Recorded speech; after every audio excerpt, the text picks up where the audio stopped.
Genesis 3. Now the serpent was more crafty than any of the wild animals the Lord God had made.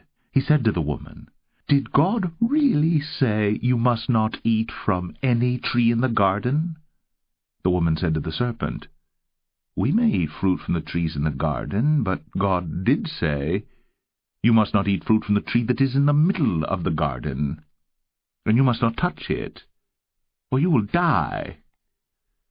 "You will not surely die," the serpent said to the woman, "for God knows that when you eat of it, your eyes will be opened, and you will be like God, knowing good and evil."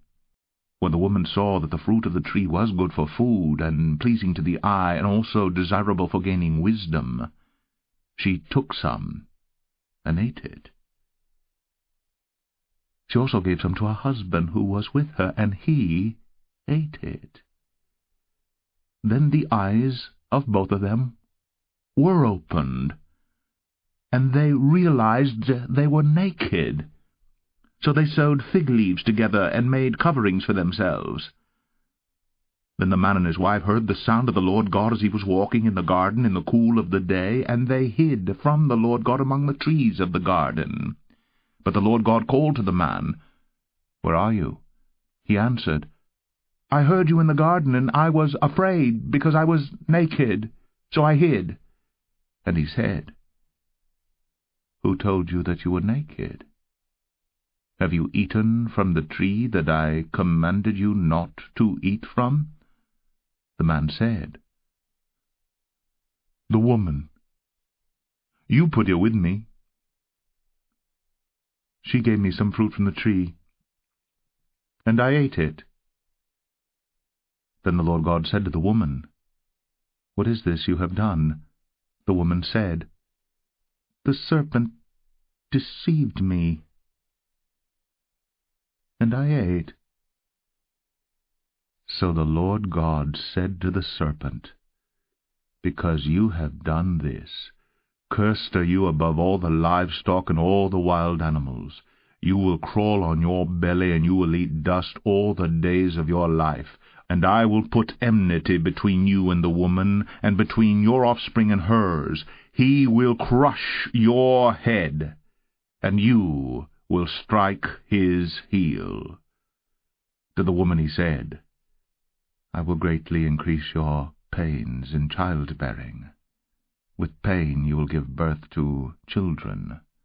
Your desire will be for your husband, and he will rule over you." To Adam he said, "Because you listened to your wife and ate from the tree about which I commanded you, you must not eat of it. Cursed is the ground because of you. Through painful toil you will eat of it all the days of your life. It will produce thorns and thistles for you, and you will eat the plants of the field. By the sweat of your brow you will eat your food until you return to the ground, since from it you were taken. For dust you are, and to dust you will return." Adam named his wife Eve, because she would become the mother of all the living. The Lord God made garments of skin for Adam and his wife, and clothed them. And the Lord God said, "The man has now become like one of us, knowing good and evil.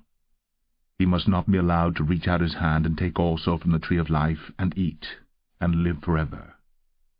So the Lord God banished the man from the Garden of Eden to work the ground from which he had been taken, after he drove the man out.